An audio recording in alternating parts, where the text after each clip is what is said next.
They say you should never judge a book by its cover, but in America's financial institutions, that advice gets lost somewhere between the marble floors and the bulletproof glass.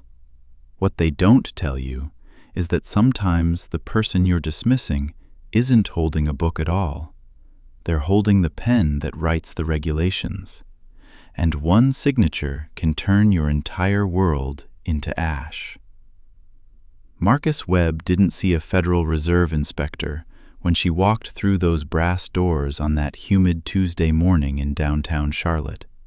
He saw a black woman in Target jeans and a faded Howard University sweatshirt, canvas sneakers that had seen better days, carrying a worn leather messenger bag that looked like it had survived a decade of use.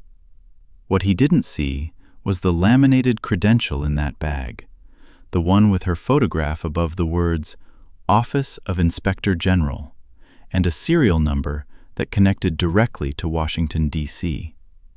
He didn't see the 15 years of forensic accounting experience, the graduate degree from Wharton, or the fact that she'd brought down 3 major financial institutions for compliance violations in the past 18 months alone.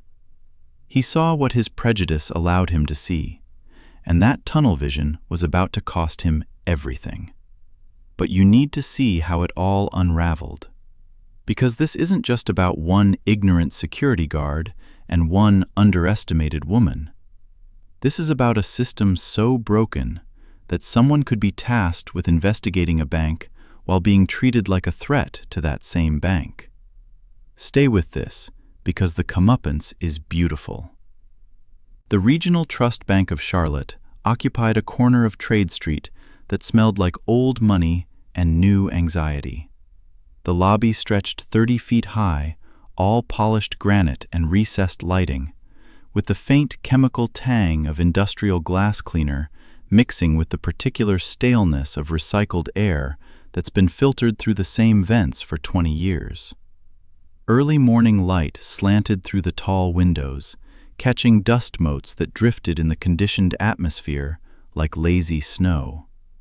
The teller stations stood empty except for 2, where employees in identical navy blazers processed the morning's first customers with the mechanical efficiency of people who'd performed the same motions 5,000 times before.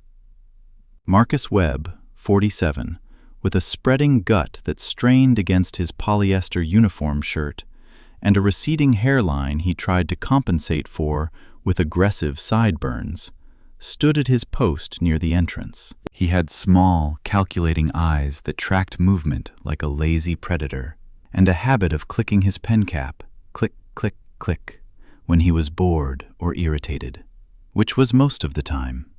The name tag pinned crooked on his chest read, M. Webb, Security Services.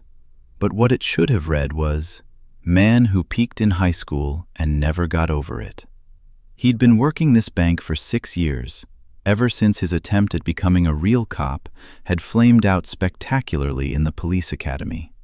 Too slow for the physical requirements, too aggressive for the psychological evaluations, too everything wrong for the badge he'd always imagined wearing. So he'd settled for this: the uniform without the authority, the power without the prestige, the ability to lord over people in a 12,000 square foot lobby while pretending it was the same as patrolling streets. The thing about Marcus Webb that would become critically important in about 15 minutes was this: he had a pattern, a documented, statistically significant, legally actionable pattern of stopping, questioning, and ejecting black customers at a rate 4 times higher than any other demographic. But the bank's management had looked the other way, because Marcus was cheap labor, and the customers he harassed rarely complained formally. They just took their business elsewhere, quietly, the way people do when they're tired of fighting battles that shouldn't need fighting. Dr. Kendra Richardson, though she'd never used that title in this context, pushed through the brass doors at 9:17 a.m., with the loose-limbed walk of someone who'd been up since 5 that morning, reviewing financial discrepancy reports. She was 39, with deep brown skin, natural hair pulled back in a simple bun, and the kind of alert, assessing eyes that cataloged everything without seeming to look at anything in particular. The sweatshirt was her Tuesday uniform when she was doing field work. It made people underestimate her, which was useful. The messenger bag contained a government-issued laptop, 2 legal pads covered in her precise handwriting, and the appointment confirmation that the bank's CEO had received 3 weeks ago, warning that a compliance inspector would be arriving for a surprise audit between September 10th and September 15th. Today was September 12th. She was right on time.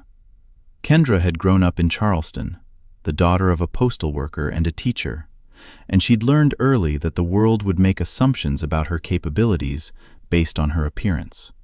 She'd also learned that letting people underestimate you was sometimes the most effective weapon in your arsenal. Let them think you're just another customer. Let them reveal who they really are. Then deploy the truth like a tactical nuke. She'd been with the OIG for 8 years, specializing in financial institution compliance, and this assignment had landed on her desk after an anonymous tip suggested that Regional Trust Bank of Charlotte was engaging in predatory lending practices in majority black neighborhoods, while simultaneously denying business loans to qualified minority applicants.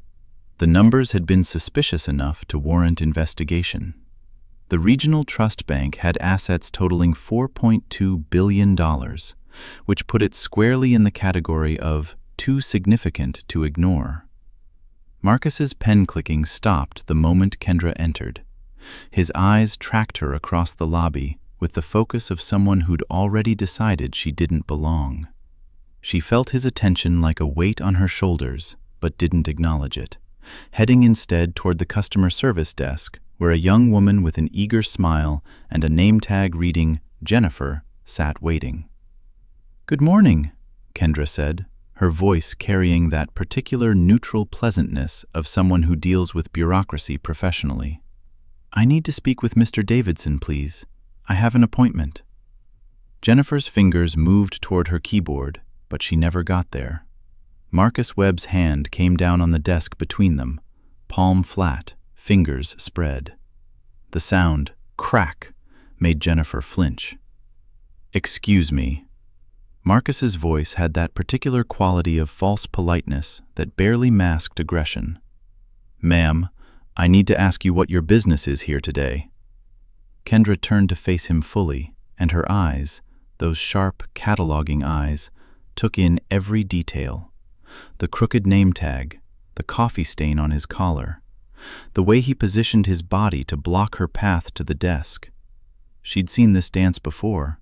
Hell, she'd grown up watching her father get stopped in stores, watched her brother get questioned at the mall, watched her mother get followed through Target. She knew the choreography by heart. "I just told this young lady," Kendra said, her tone measured and deliberate, each word precisely placed.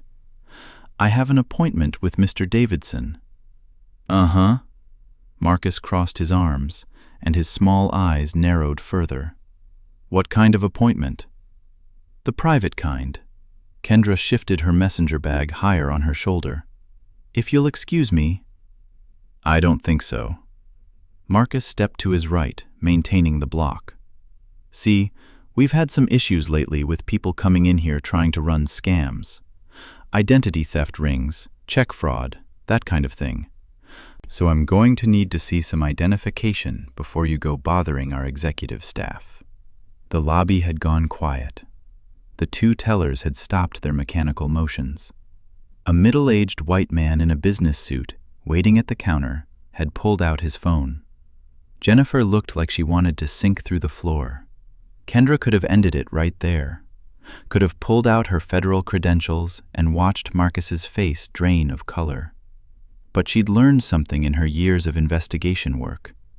People revealed their true nature when they thought they had power, and she needed to document exactly how rotten this institution was, starting with its frontline security. "I'm not required to show you identification to keep an appointment," Kendra said, her voice cool as marble. "I'm a customer of this bank, and I have every right to be here."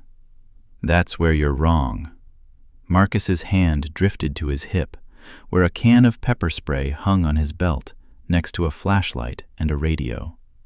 "This is private property, and I'm authorized to request identification from anyone I deem suspicious." The word hung in the air like a slap. Suspicious.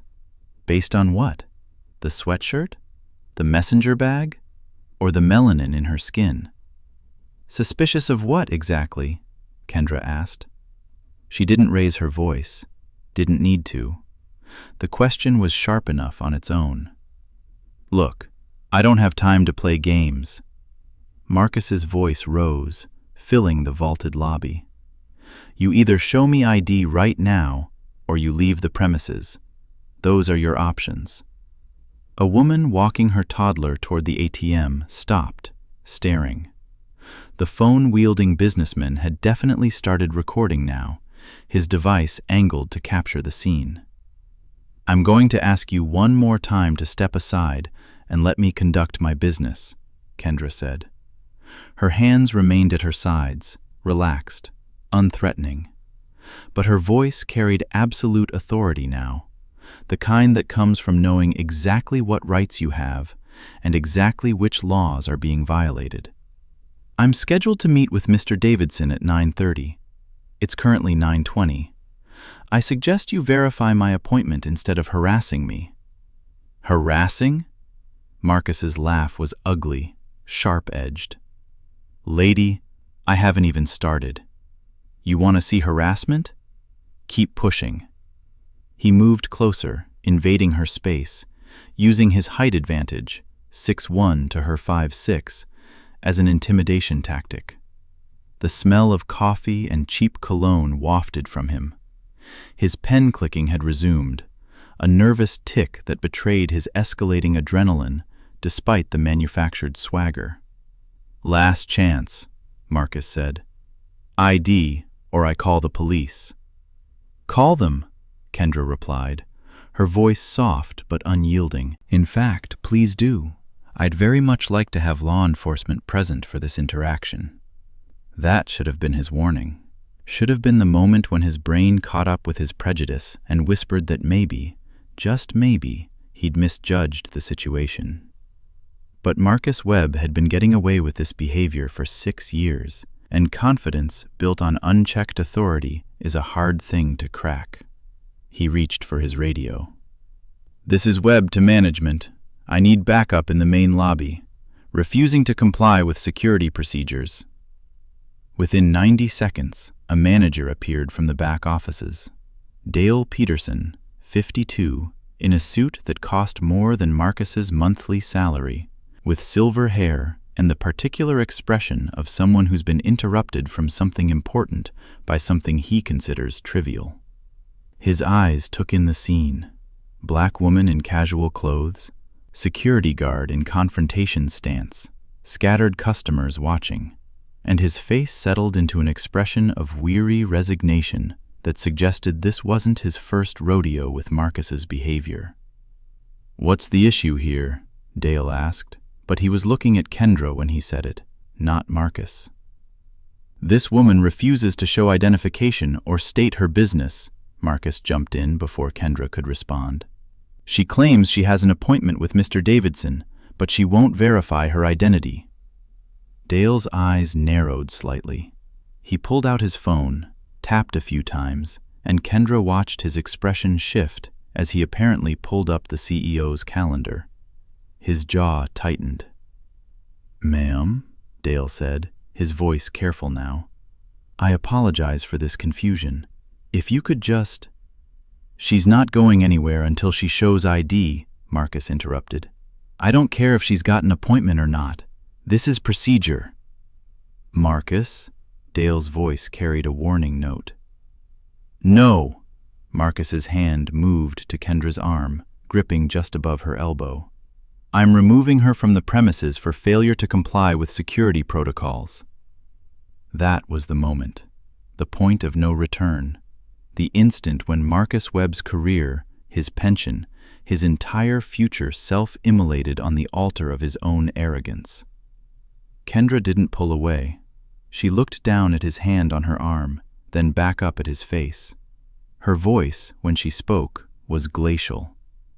"You are assaulting a federal officer. I strongly suggest you remove your hand and check my credentials before this becomes a criminal matter." Marcus's laugh had a hysterical edge now. "Federal officer, right. I've heard that one before.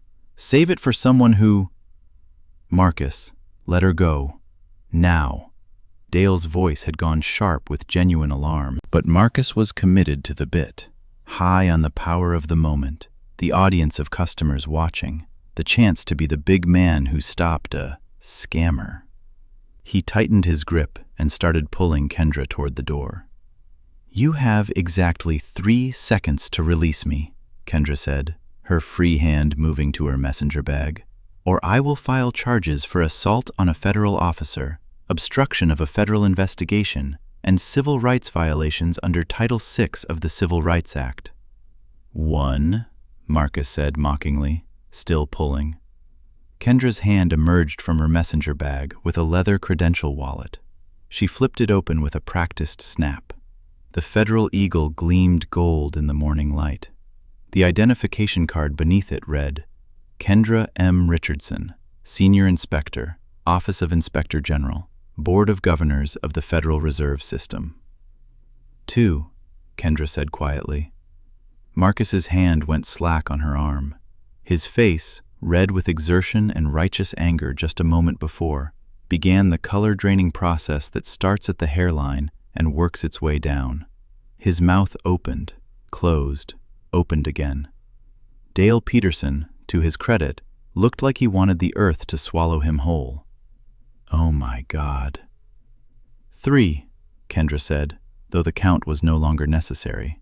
She gently extracted her arm from Marcus's nerveless fingers and held up her credentials where everyone in the lobby could see them. The phone-recording businessman had moved closer. The mother with the toddler had her own phone out now. Jennifer behind the desk looked like she might cry. "I'm here to conduct a scheduled compliance audit of this institution's lending practices," Kendra said, her voice carrying across the lobby with perfect clarity. "An audit that your CEO was informed about 3 weeks ago. An audit that I am now going to expand to include a full investigation of discriminatory security practices, civil rights violations, and institutional failure to address documented patterns of racial profiling." Marcus's face had completed its color journey and landed somewhere in the vicinity of ash gray. How was I supposed to know that I was a federal officer?" Kendra finished for him. "Perhaps by not assuming that a black woman in casual clothes couldn't possibly have legitimate business in your bank. Perhaps by asking politely instead of demanding. Perhaps by not putting your hands on me." A new voice cut through the lobby. "What the hell is going on out here?" Robert Davidson, the CEO, had emerged from the executive suite, drawn by the commotion. He was 60, with the particular brand of corporate handsomeness that comes from expensive dental work and regular golf games, currently wearing an expression of confusion that was about to transform into horror. Dale Peterson looked like he might vomit. "Bob, this is—" "I know exactly who this is," Davidson said. And there it was, the horror, right on schedule. He'd met Kendra Richardson at a banking conference in D.C. the previous year, had listened to her give a presentation on identifying compliance failures. His memory was clearly kicking in right about now. "Dr. Richardson, I am so sorry. There's been a terrible misunderstanding." "There's been no misunderstanding," Kendra said crisply. "Your security guard assaulted me, unlawfully detained me, and violated my civil rights. There were multiple witnesses." She gestured to the growing crowd of customers, all with their phones out now. "And I'm quite certain it's all been recorded." Davidson's eyes found Marcus, who was still frozen in place, his brain apparently unable to process the magnitude of his mistake. "You grabbed her?" "I was following protocol," Marcus said weakly. "She wouldn't show ID." She's a federal inspector. Davidson's voice cracked on the last word. She doesn't have to show you anything. I couldn't have known that, Marcus protested. She didn't look like... And there it was, the quiet part, about to be said loud. Didn't look like what? Kendra asked softly, dangerously. Marcus's mouth snapped shut, but the damage was done. Everyone in that lobby knew exactly what he'd been about to say. She didn't look like someone important. She didn't look like someone with authority. She didn't look like she belonged. I want him arrested, Kendra said, turning to Davidson. And I want the Charlotte-Mecklenburg Police Department here to file formal charges. Assault, battery, violation of federal law under 18 U.S.C. Section 111, assault on a federal officer. And I want every piece of security footage from the last 6 months reviewed for similar incidents. The lobby doors opened again, and this time it was Kendra's colleague, Special Agent Thomas Morrison from the OIG's Enforcement Division, arriving exactly on schedule as planned. Tom was 45, black, built like a linebacker, and wearing the kind of serious expression that came with 15 years of federal law enforcement. He took one look at the scene, Kendra's calm fury, Marcus's ashen face, Davidson's panic, and sighed. "Started without me?" Tom asked. "Mr. Webb here decided to provide us with a live demonstration of the bank's security practices," Kendra said. It was very educational. Tom pulled out his own credentials, flashed them at the assembled crowd, and turned to Marcus. "Marcus Webb?" Marcus nodded mutely. "You're going to want to get a lawyer," Tom said conversationally. "Like, immediately. Maybe 2 lawyers. One for the criminal charges, one for the civil suit that's about to ruin your life." Over the next 2 hours, as Charlotte-Mecklenburg police arrived and took statements, as the bank's lawyers scrambled to respond, as the story began spreading across social media from the dozen phone videos now being uploaded, the scope of Marcus Webb's disaster became clear. Tom Morrison had brought files, thick ones. He spread them across a conference table in Davidson's office while the CEO watched with mounting dread. "Marcus Webb," Tom began, reading from the top file. 6 years of employment at Regional Trust Bank, Charlotte. During that time, he has initiated contact with customers 847 times. Of those interactions, 623, that's 73.6%, involved black customers. The bank's customer base is 31% black. Would you like to explain that statistical anomaly, Mr. Davidson? Davidson's lawyer, a sharp-eyed woman named Patricia Chen, who'd arrived within 20 minutes of being called, spoke up.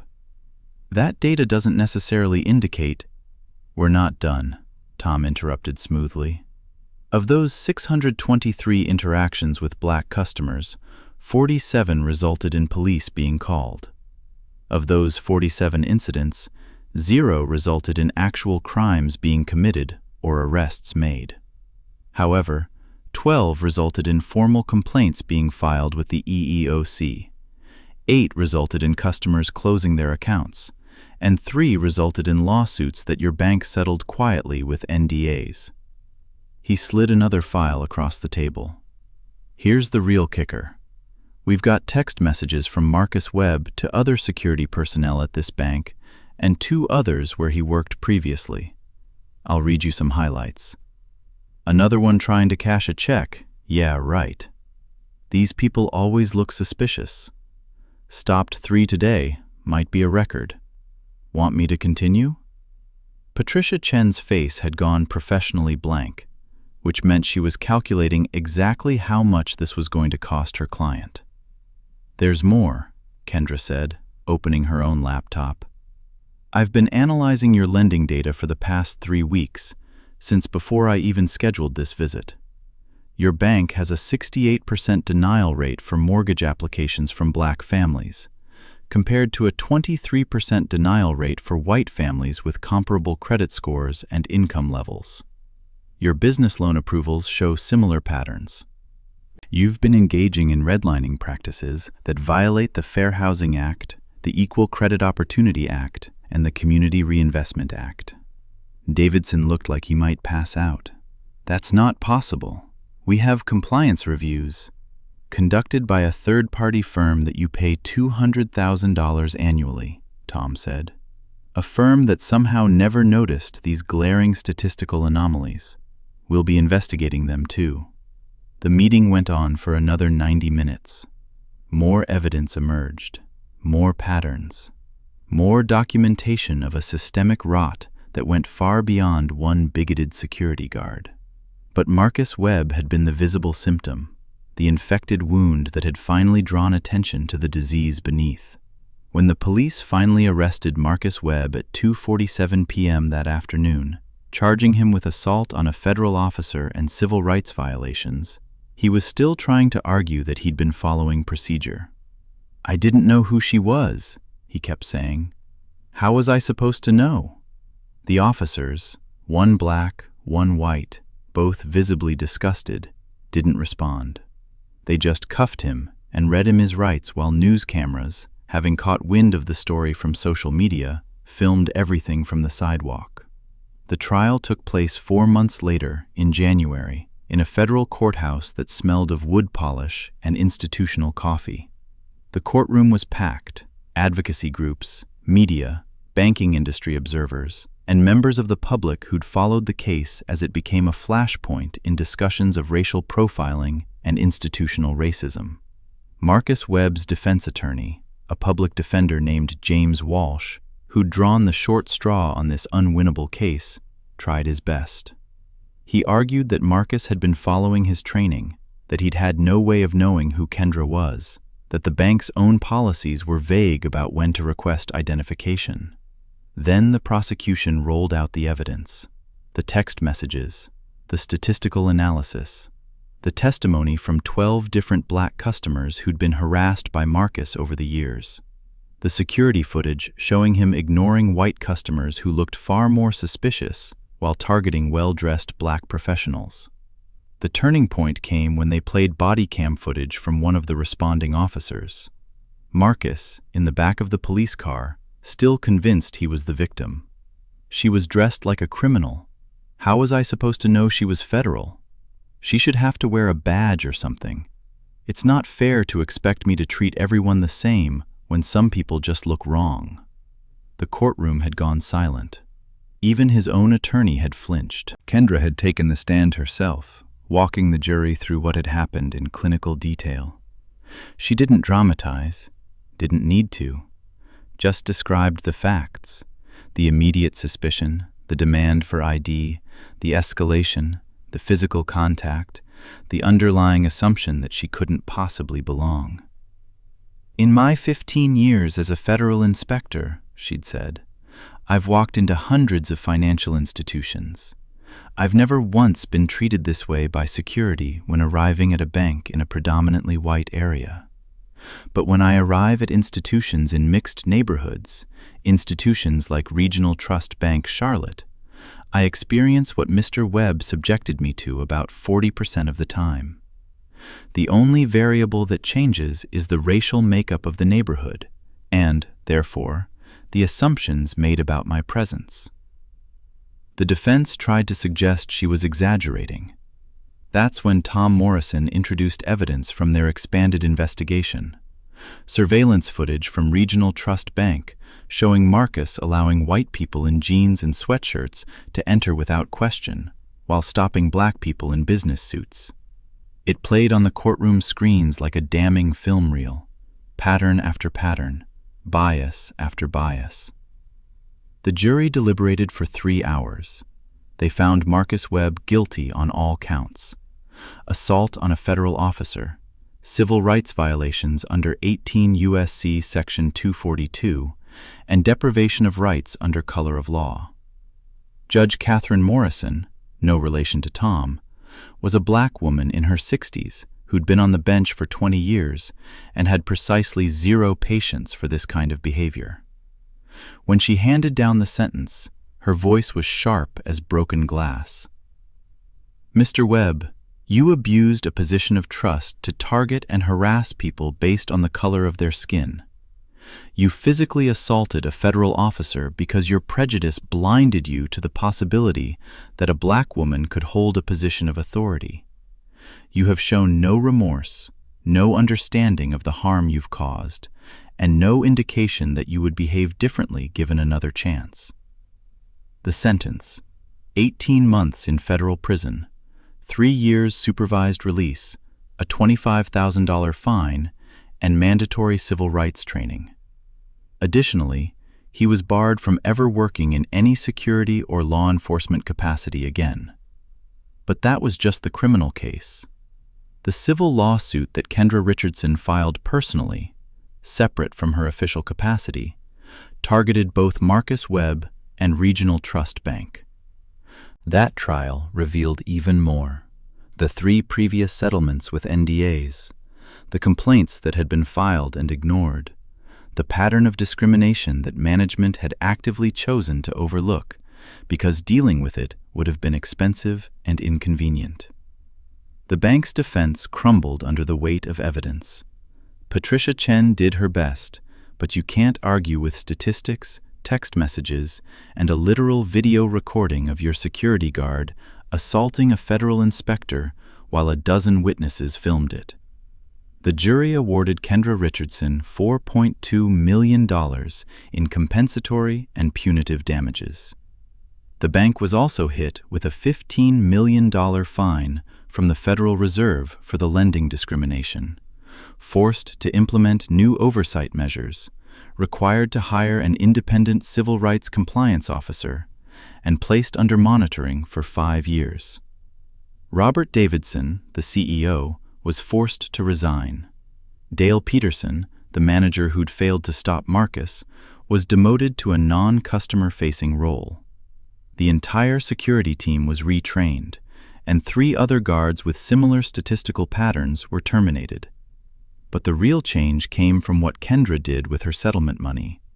She established the Richardson Foundation for Financial Justice, which provided legal support for victims of banking discrimination and funded research into institutional bias in financial services. She used her platform to testify before Congress about discriminatory practices in banking, leading to enhanced oversight requirements and stricter penalties for civil rights violations in the financial sector. She also became a frequent expert witness in similar cases, her testimony helping to win settlements and judgments for dozens of other victims of discrimination. The Richardson precedent, as it became known in legal circles, made it significantly harder for institutions to hide behind claims of isolated incidents when statistical patterns told a different story. Marcus Webb, meanwhile, served his full sentence. Upon release, he found that his employability had been effectively destroyed. The case had been too public, his name too recognizable. He couldn't get security work, couldn't get hired by police departments, couldn't even get a job as a mall cop. He ended up working warehouse logistics for an Amazon fulfillment center, making $17 an hour, a far cry from the $52,000 he'd been earning at the bank. His wife left him 8 months after the conviction. His friends, most of whom had been fellow security personnel or wannabe cops, drifted away. He moved into a studio apartment in a rundown complex off Independence Boulevard, the kind of place he used to drive past and make assumptions about the people who lived there. The supreme irony, though Marcus likely never recognized it, was that he now worked alongside many of the people he'd spent years profiling and harassing. The warehouse was majority black and Latino, and he was just another body in a yellow vest, scanning packages and hitting quotas, invisible and powerless. There was one moment, about 2 years after his release, when he saw Kendra Richardson on the news. She was being honored at a White House ceremony for her work in financial justice reform. She wore a tailored suit, spoke with authority and grace, and shook hands with the president. Marcus, watching from his warehouse break room, felt something that might have been recognition dawn in his chest. Not regret exactly. He'd never developed the emotional vocabulary for that. But a dim understanding that he'd destroyed himself by being unable to see past his own prejudices.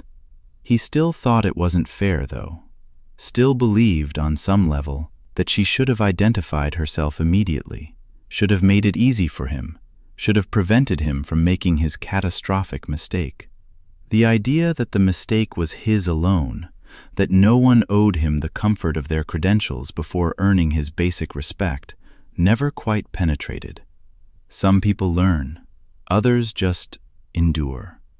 The story of Marcus Webb and Kendra Richardson became a case study in criminal justice courses, in diversity training seminars, in banking compliance workshops. It appeared in sociology textbooks and legal journals. It became a data point in the larger conversation about institutional racism, about the assumptions we make based on appearance, about the cost of unchecked bias. But beyond the statistics and the legal precedents and the training modules, it remained a human story. A story about a woman who'd earned every credential, every degree, every ounce of authority she possessed, and still had to prove her right to exist in spaces where others moved freely.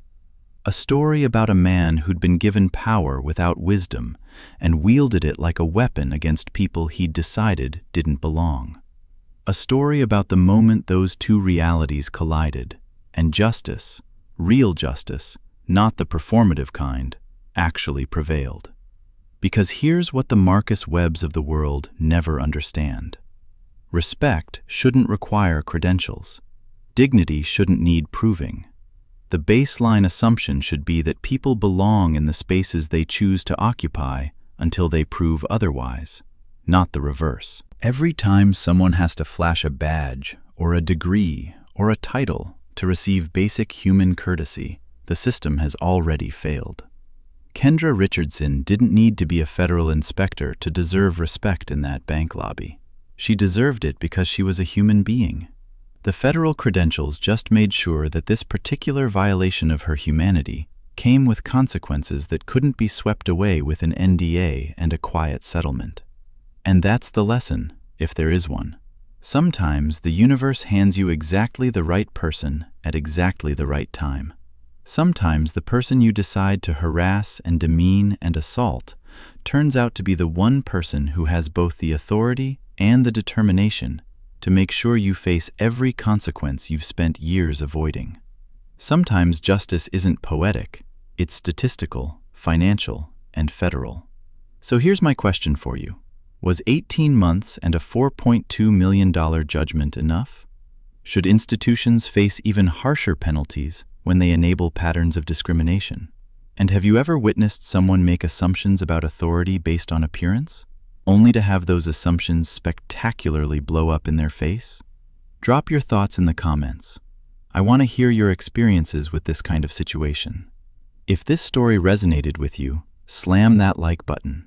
If you want to see more stories about justice served, accountability enforced, and assumptions destroyed, subscribe to the channel. And hit that notification bell so you never miss when we drop the next one.